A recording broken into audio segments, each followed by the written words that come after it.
Tem, ki boste gledali tale naš video, en lep pozdrav s strani mene Matjaža Kovača in pa s strani seveda moje Lexiakov založbe.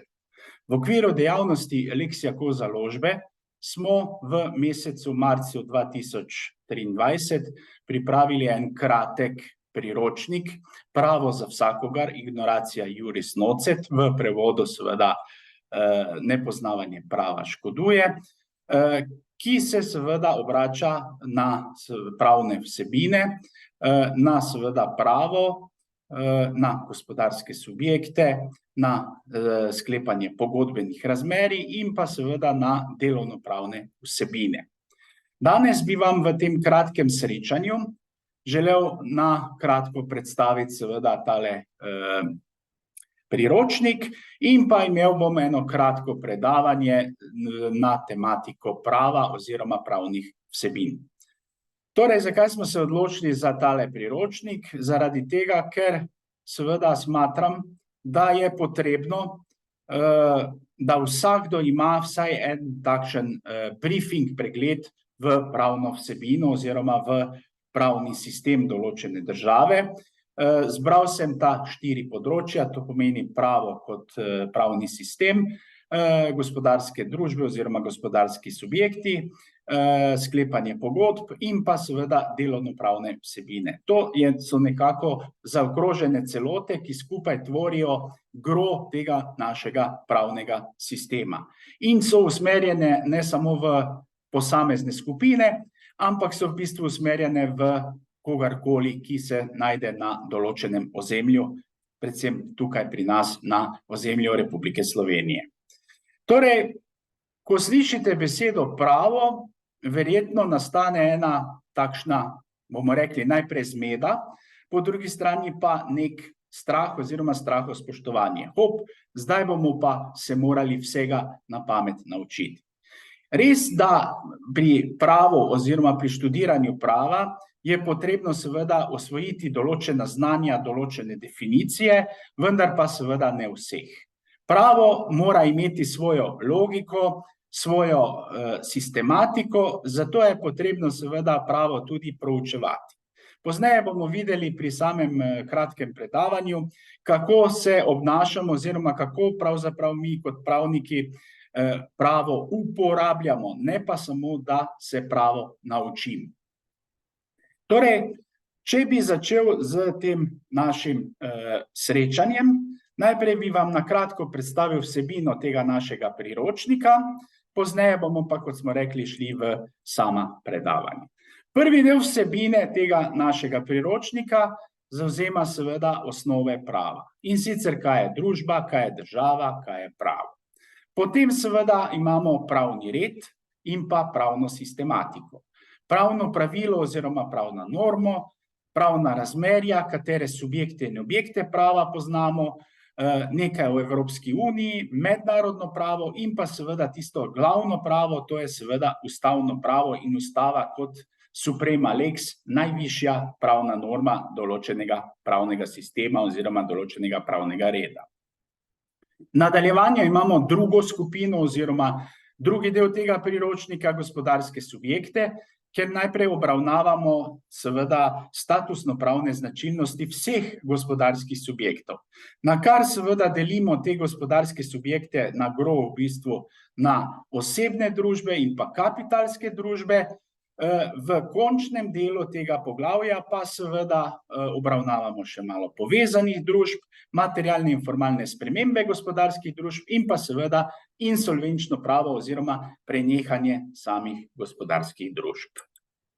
Nadalje imamo tretji del tega našega priročnika, kjer seveda obravnavamo pogodbene obveznosti in pa vrednostne papirje. Kaj je pogodba, kako nastane pogodba, kakšne so značilnosti nastanka pogodbe, kakšne so spremembe pogodbenih razmerij, tako pri subjektih kot pri samih objektih, kdaj nastane odškodninsko razmerje, kdaj nastane prenehanje obveznosti, kakšne vrste pogodb poznamo in seveda na koncu tega poglavja imamo še pojme, ki se vežejo na vrednostne papirje in pa pojme, ki se vežejo na kar problematično zadevo, to so seveda plačila oziroma plačilni instrumenti. In seveda še končno poglavje, zadnje poglavje tega kratkega priročnika. Priročnik ima tam nekje, mislim, da 86 strani, pojem in značilnosti delovnih razmerij oziroma delovna razmerja. Potem, kako nastane sui generis pogodba, ki se imenuje pogodba o zaposlitvi. Kakšne vse značilnosti ima pogodba o zaposlitvi, kakšne pogodbe o zaposlitvi lahko podpisujemo, kakšne so obveznosti ene in druge stranke, kako preneha seveda pogodba o zaposlitvi, kakšne so pravice in odgovornosti strank v delovnem razmerju in pa seveda, kdaj je možna participacija delavcev pri upravljanju v nekem gospodarskem subjektu oziroma pri samem delodajalcu. To so seveda sedaj ta 4 zaključena področja, ki jih obravnavamo v tem našem kratkem priročniku.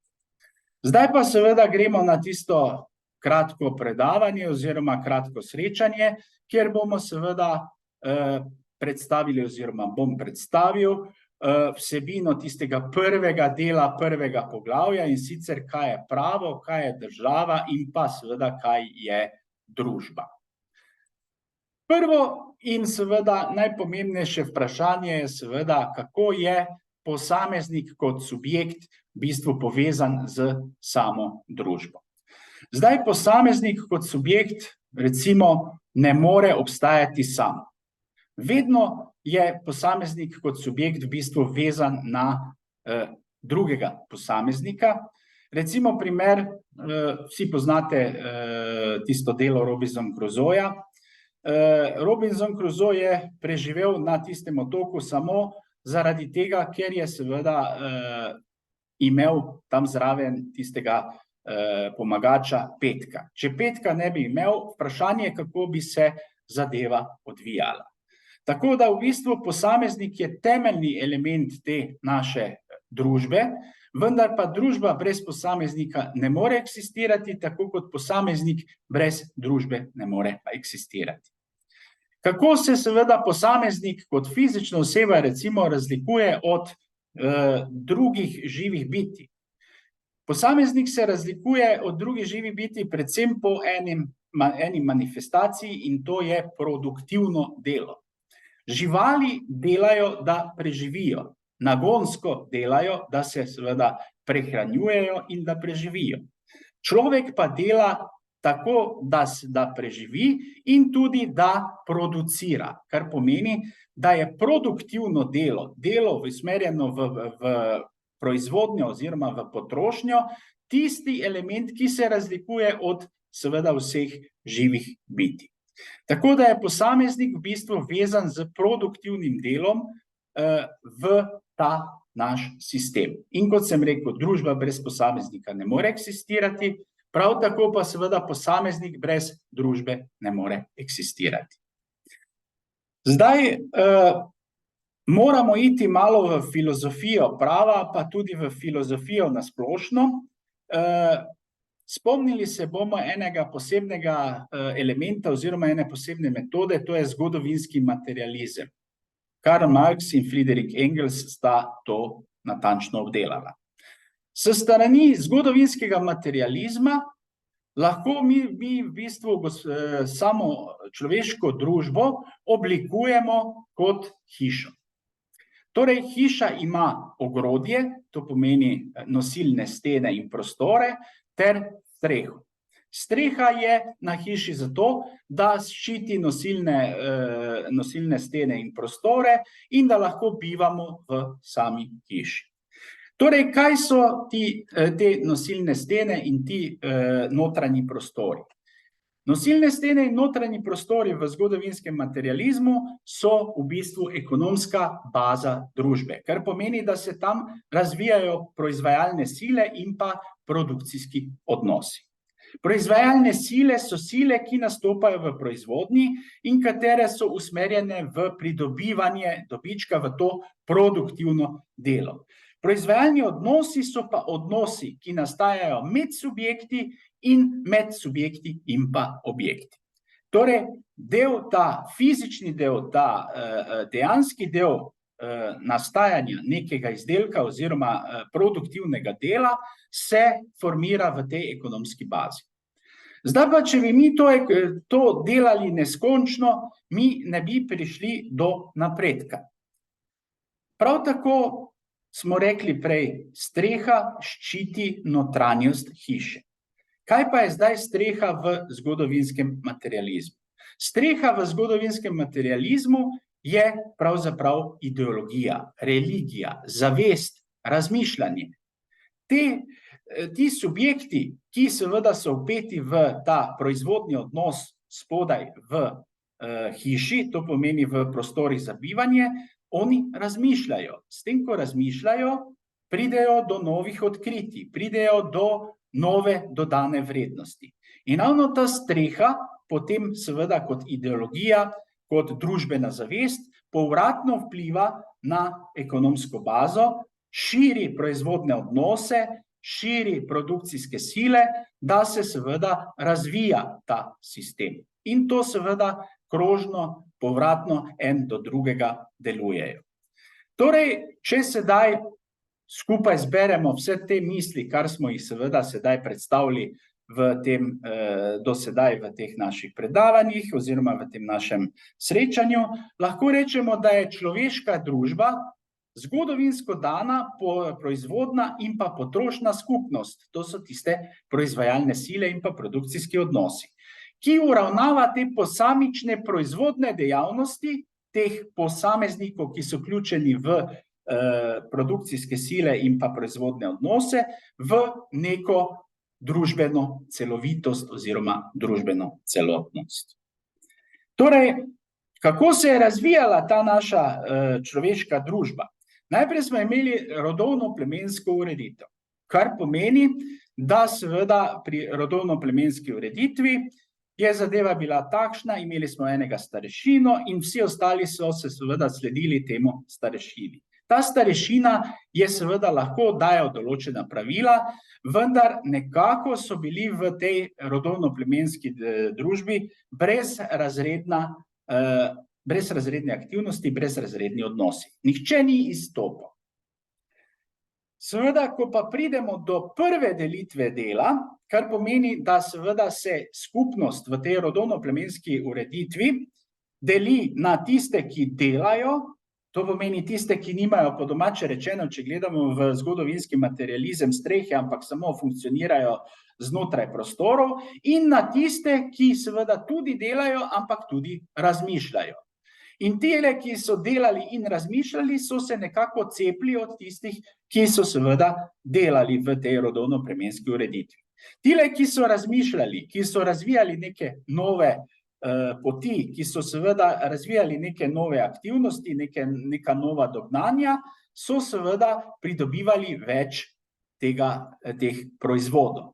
Kar pomeni, da niso te proizvode uporabljali samo za sebe, za svoje življenje, ampak so te proizvode lahko tudi prodajali drugim, ki niso bili tako uspešni. S tem so si pridobili določen delež teh naklonitev, kajti takrat še ni bilo denarja, in so se v bistvu odcepili oziroma ločili od tistih, ki so samo delali in nič drugega. Kar pomeni, da je, kot sem prej rekel, prišlo do prve delitve dela. Posledica te prve delitve dela je, da je nastala razredna družba. Torej, nastala je družba izkoriščevalcev in pa družba izkoriščanih.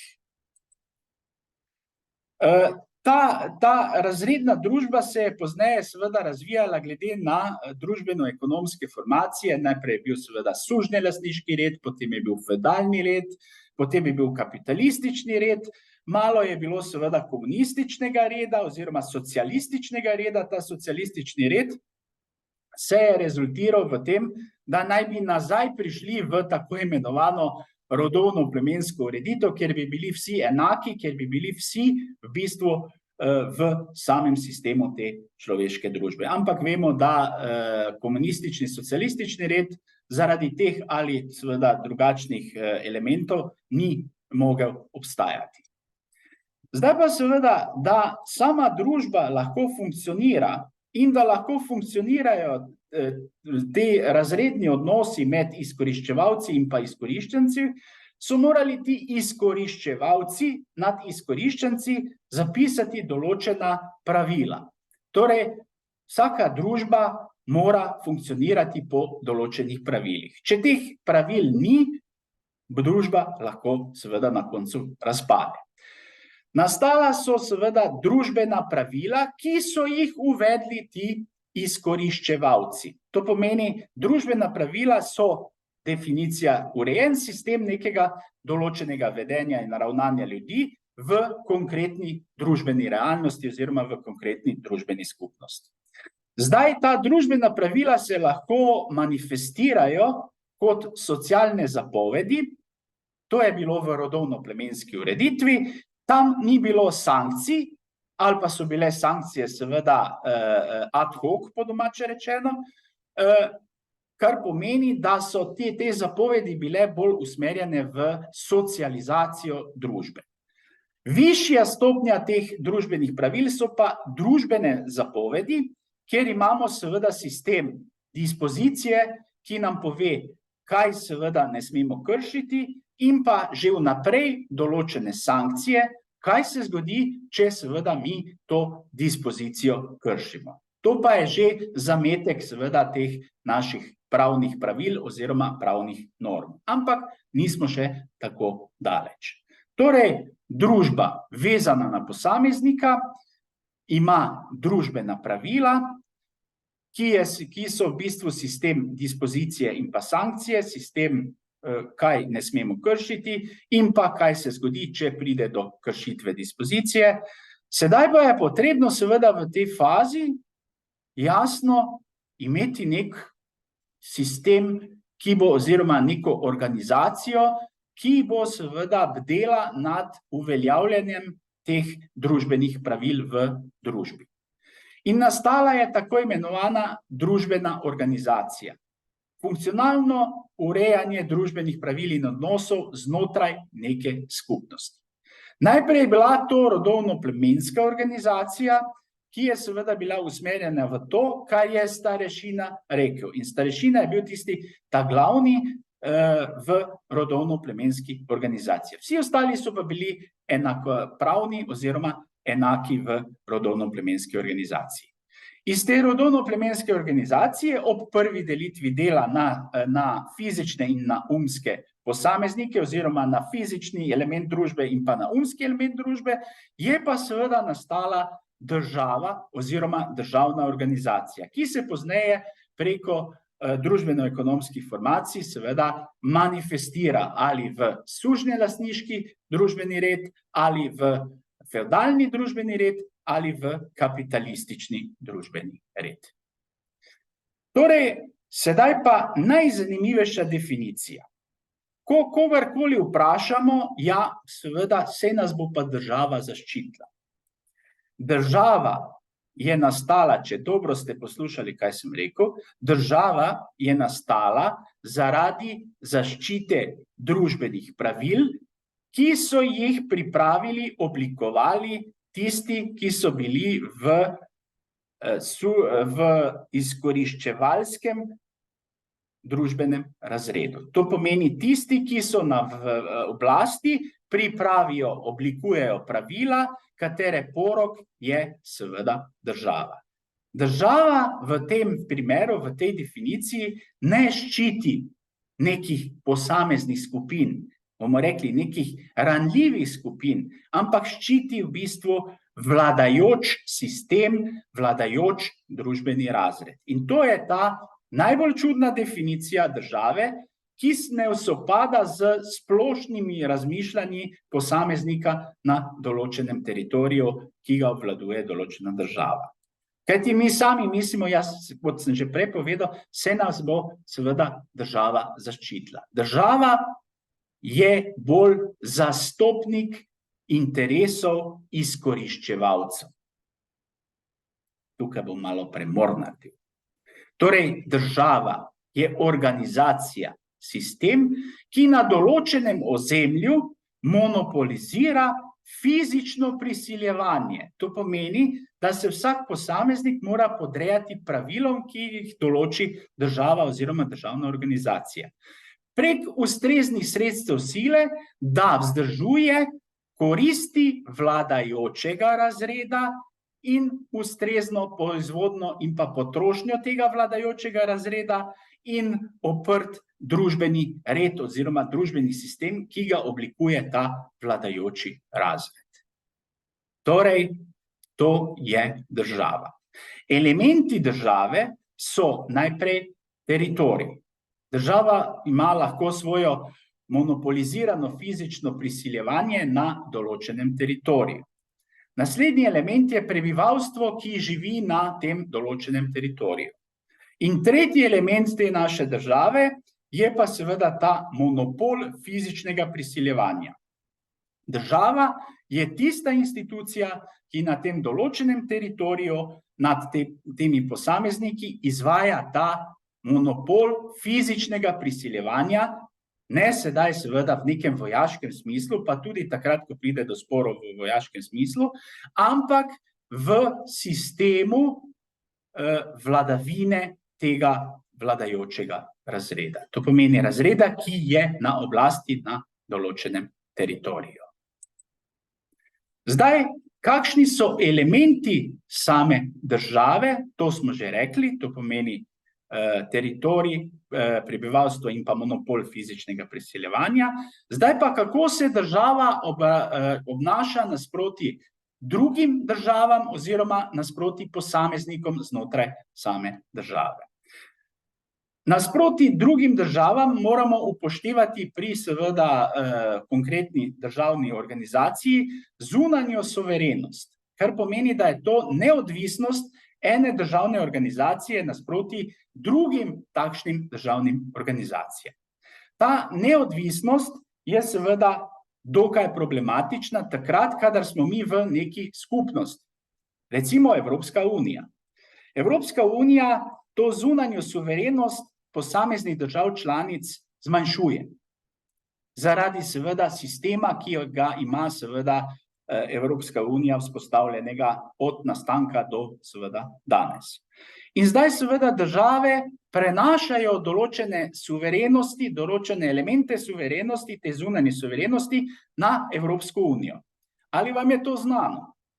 Poglejte, takrat, ko smo živeli v bivši Jugi, mi smo seveda imeli določene aktivnosti, določene suverenosti, ki so se vezale na Slovenijo, mi smo te suverenosti prenašali na federacijo oziroma v Beograd, če malo bolj pogovorno to rečemo. Sedaj te določene suverenosti prenašamo v Bruselj.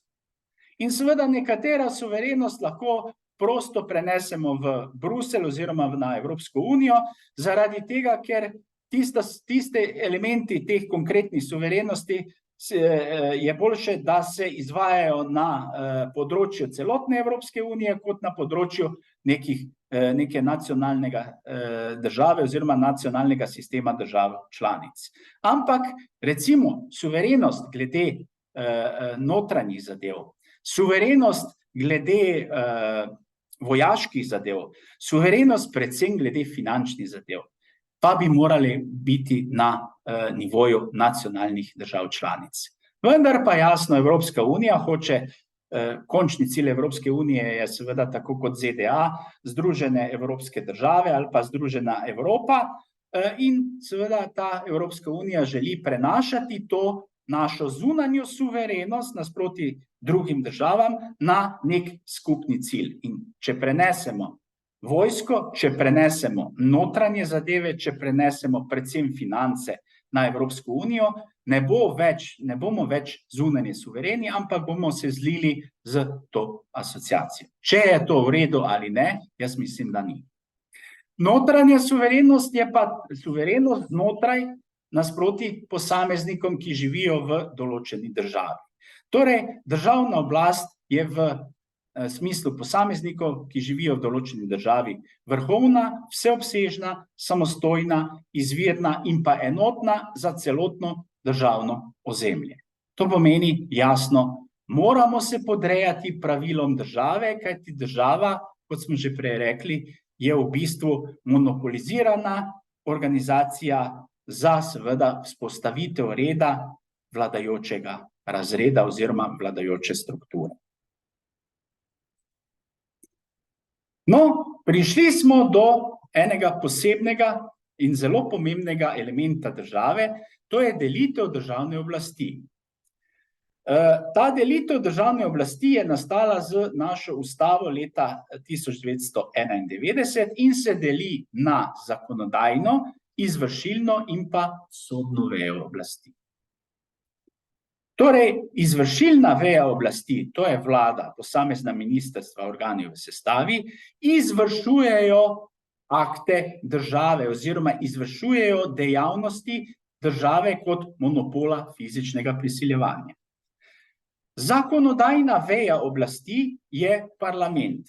Parlament pregleduje, potrjuje zakonodajne akte, ki so v oblasti seveda določene državne organizacije.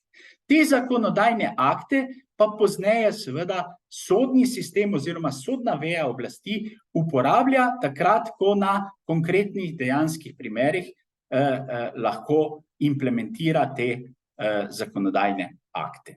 Torej, akt oziroma neko pravno pravilo ali pa nek zakon nastane najprej tehnično v izvršilni veji oblasti, to pomeni vlada skupaj z svojimi organi v sestavi ministrstvi oblikuje akt, ga seveda prvi fazi potrdi, ga seveda pošlje v zakonodajno vejo oblasti v parlament, parlament pregleda akt, poda seveda amandmaje na te akte oziroma na ta akt in akt seveda sprejme.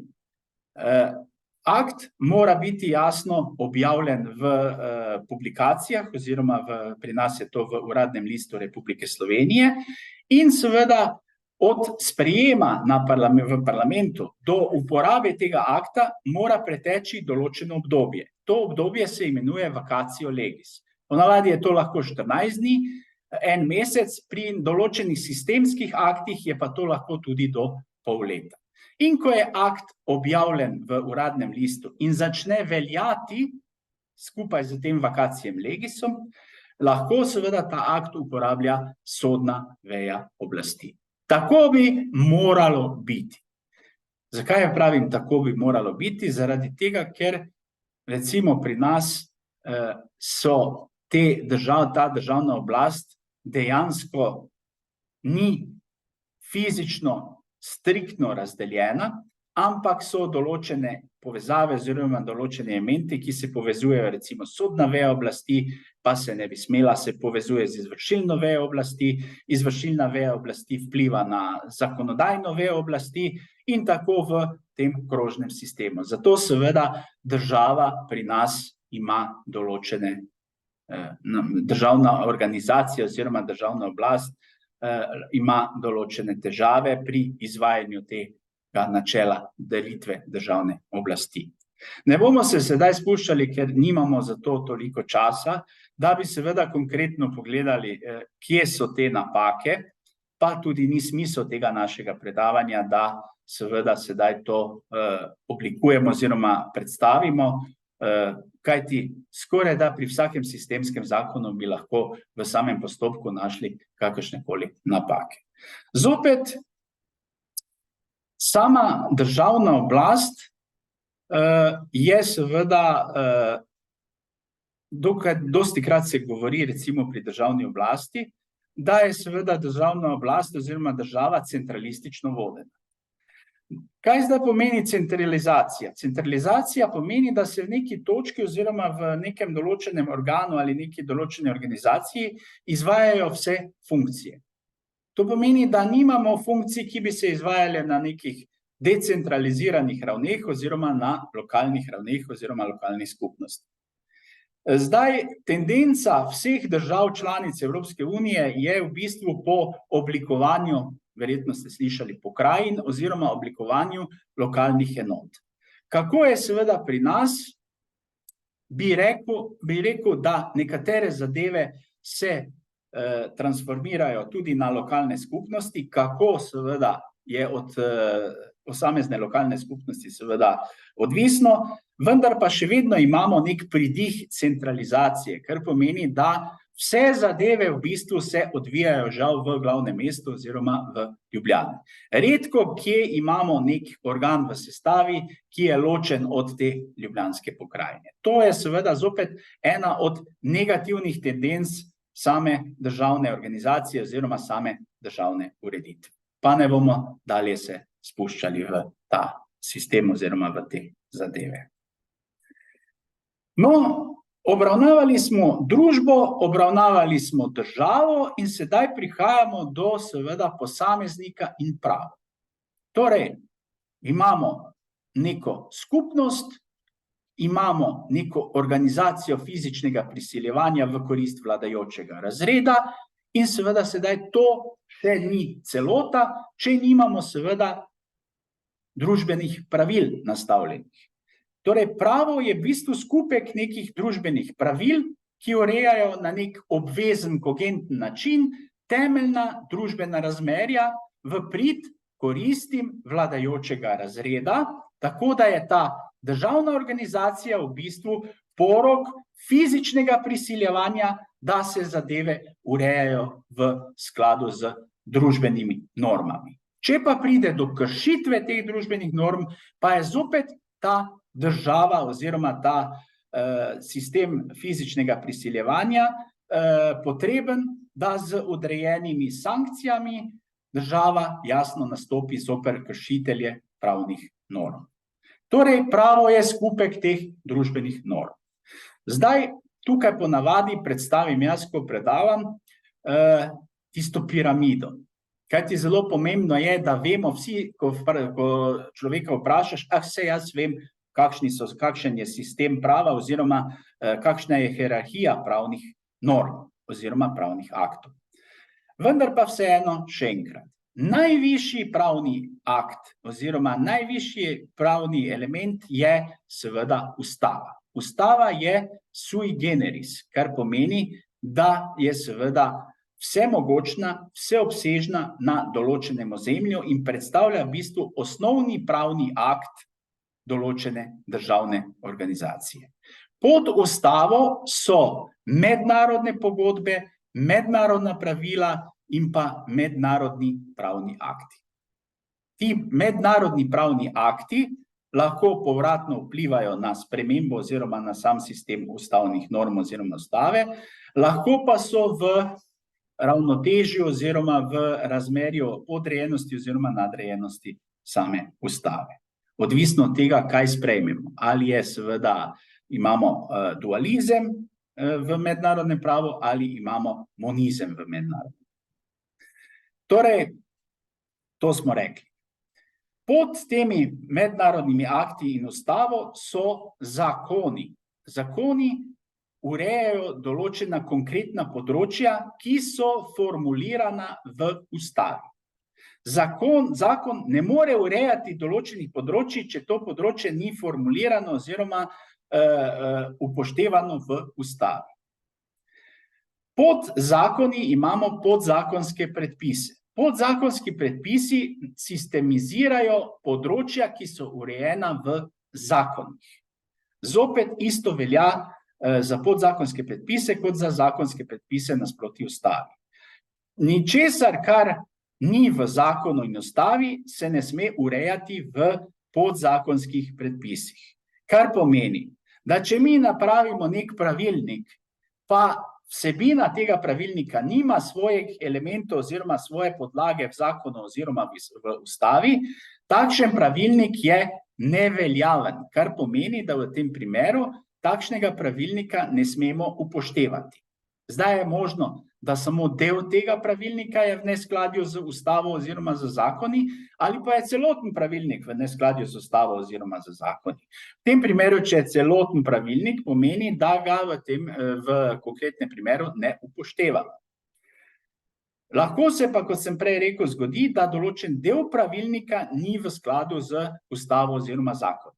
V tem primeru tisti del ne smemo uporabljati, lahko pa uporabljamo zakon oziroma ustavne določbe, ki se vežejo na ta konkreten primer. Zdaj, zakaj je pravo na eni strani, bomo rekli, učenje na pamet, na drugi strani pa je tista logična razlaga oziroma logična komponenta, ki jo moramo seveda spoznati. To pomeni, da ima tudi pravo določeno logiko. To, kar sem prej rekel, ustava, zakoni in podzakonski predpisi so splošni pravni akti. Ti splošni pravni akti, že sama beseda splošni pravni akti, nam pove, da se uporabljajo na splošno. Oziroma, v bistvu ne moremo z pravnimi akti pokriti vsa dejanska razmerja na določenem teritoriju med posamezniki na tem določenem teritoriju. To je tako imenovana sistemizacija oziroma sistematika samega pravnega sistema, kar pomeni, da imamo na eni strani dejansko stanje, na drugi strani pa imamo preko teh splošnih pravnih aktov oblikovano pravno stanje. Torej, pravo se temu reče latinsko previsa minor in pa premisa major. In ko pride do prekrivanja teh splošnih dejanskih stanj z konkretnimi dejanskimi stanji, nastane lahko določena pravna posledica oziroma nastane določeno pravno razmerje.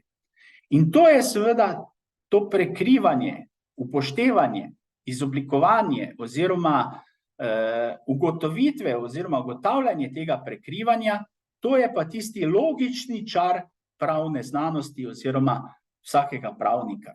Da pa bi seveda spoznal to prekrivanje, bi pa mora seveda pravnik najprej poznati te splošne pravne akte oziroma abstraktno splošno dejansko stanje. Da lahko seveda to splošno dejansko stanje podvrže konkretnemu dejanskemu stanju.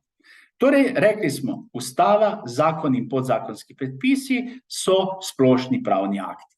Nadalje pa imamo seveda individualne pravne akte, ki pa izhajajo iz teh splošnih pravnih aktov in so posledica tega prekrivanja splošnih dejanskih razmerij z konkretnimi dejanskimi razmerji. Ti individualni pravni akti so lahko odločitve, odločbe, sklepi, sodbe, ki se vežejo na ali neko skupino posameznikov ali pa na individualca oziroma samega posameznika v samem sistemu. V pravu hitro pridemo do seveda pojma oziroma v pravu pridemo dokaj hitro do povezave med pravom in pa moralo. Zdaj, kaj je morala? Dostikrat se imenuje recimo morala neka vrednostna tendenca ali nek sistem vrednostnih sodb, kar je seveda tudi res. Morala je skupek vrednostnih sodb, ki so del seveda neke individualne družbene zavesti, opredeljujejo pa, kaj je za človeka dobro in kaj slabo. Zdaj, že sama definicija morale je lahko od enega do drugega dokaj problematična. Kajti en ima za moralno eno delovanje, drugi ima pa seveda moralno za drugo delovanje. Pravo naj bi bil minimum morale. Torej, tu že imamo neko definicijo oziroma že imamo neko definirano območje. Zdaj, kakšna je razlika med pravom in pa moralo? Pravo je uzakonjeno, morala ni uzakonjena. Morala se prenaša. Lahko se tudi prenaša z nekimi pisnimi elementi, ampak predvsem se prenaša z temi vrednostnimi elementi oziroma vrednostnimi sodbami. Potem pravo ima dispozicijo, predvsem pa sankcijo. To pomeni, je sankcionirana zadeva. Morala pa je seveda odraz družbene skupnosti. Lahko družbena skupnost določenega, ki seveda krši moralne norme, sankcionira, lahko pa se zgodi, da tega seveda jasno ne sankcionira. Recimo primer, čisto grob primer, to, kar se je zgodilo v Srbiji. Tale deček, ki je pobil 10 ljudi, pravno ne odgovarja. Kaj ti je star, mislim, da je star 13 let. V Srbiji pri 14 letih začnejo subjekti pravno odgovarjati. Torej, v tem primeru pravo pravi, da on ni odgovoren za tista dejanja. Moralno je pa jasno odgovorno. Pa še en primer. Recimo, če se spomnite, na koncu druge svetovne vojne je prišlo do tako imenovanega Nürnberškega procesa. Tam so seveda, ne bomo rekli zdaj tisti prvi poveljujoči oziroma generali, tisti so bili tako obtoženi zaradi vojnih zločinov, ampak sodniki, to pomeni druga ali pa tretja plast, drugi ali tretji nivo, tudi ti so bili procesuirani na Nürnberškem procesu. In sodniki so se držali sistema, da seveda so upoštevali, uporabljali pravila, ki so bila takrat v veljavi, v skladu z takratnim pravnim redom. Vendar pa ta pravila, sicer so bila v skladu z pravnim redom, ki ga je oblikoval in pa želel Hitler, vendar pravila so kršila ravno te moralne norme, pravila so kršila splošna mednarodna pravila oziroma mednarodne pravne norme glede seveda temeljnih človekovih pravic in pa dostojanstva. Kar pomeni, da ne glede na to, da je država tista monopolna fizična oblika prisiljevanja na določenem ozemlju, vseeno je podvržena neki višji sili, nekemu višjemu pravnemu sistemu. Kar pomeni, da seveda je potrebno upoštevati tisto, kar je zapisano v zakonu, ampak ne neomejeno. Kar pomeni, da moramo tudi pri obravnavi določenega konkretnega primera upoštevati tudi dejansko stanje in pa tiste osnovne elemente pravičnosti.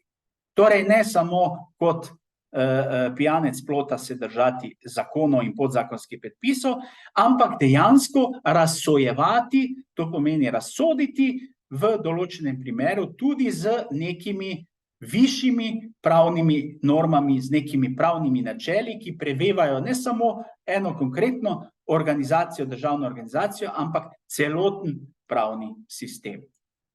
Tako bomo seveda lahko izoblikovali sistem tako, kot je potreben. Recimo primer, eno anekdoto zopet, zakaj v skandinavskih državah zadeva funkcionira, pri nas je pa tako.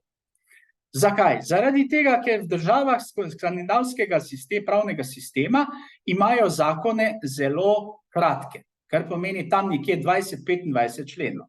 Pri nas imamo zakone, če pogledamo tale zakon o insolvenčnih aktivnosti oziroma insolvenčno zakonodajo, to so členi tam nekje do 300-400 členov.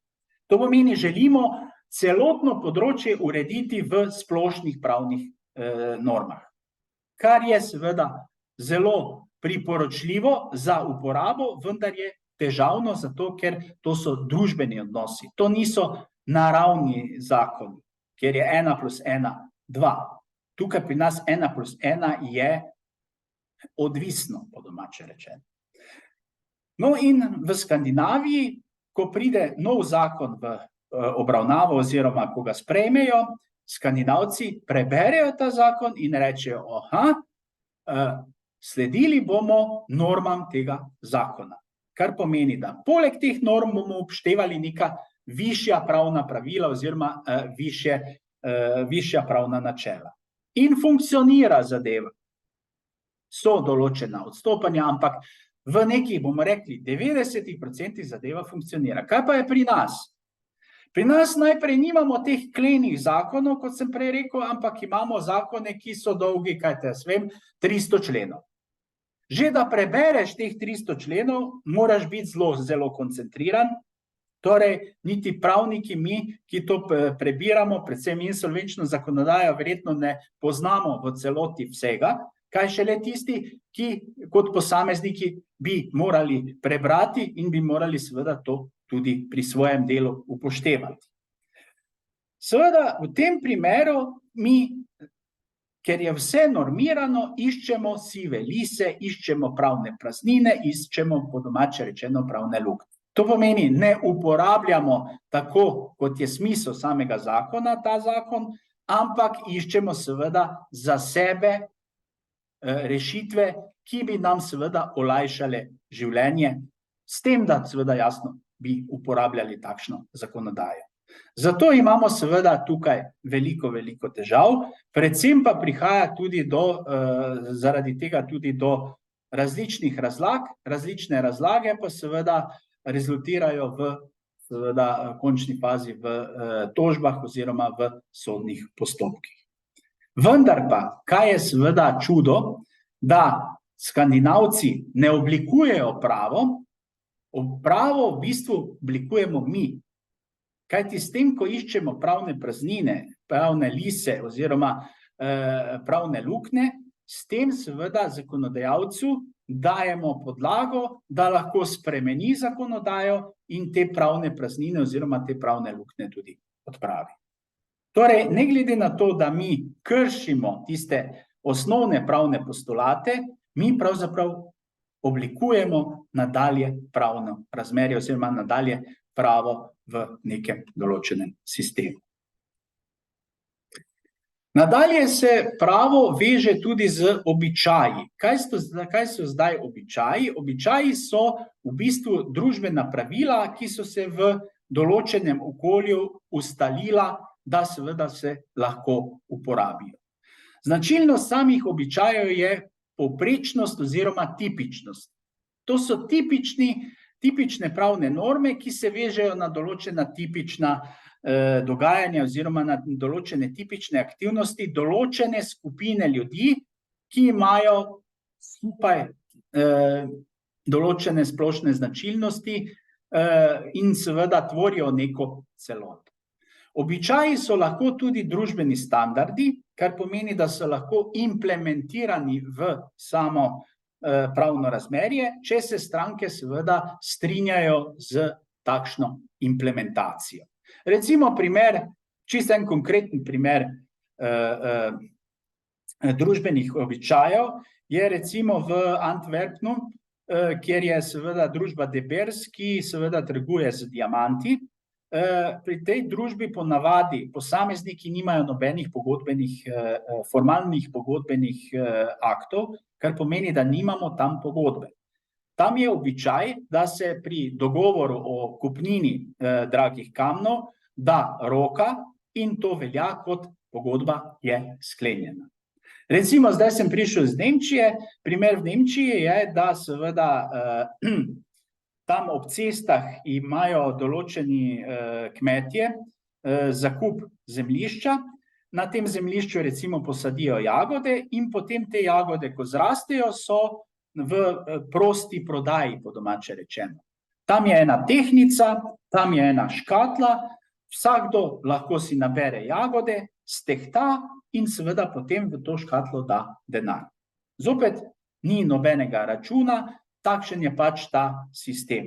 In to funkcionira v Nemčiji. Kako bi bilo to pri nas?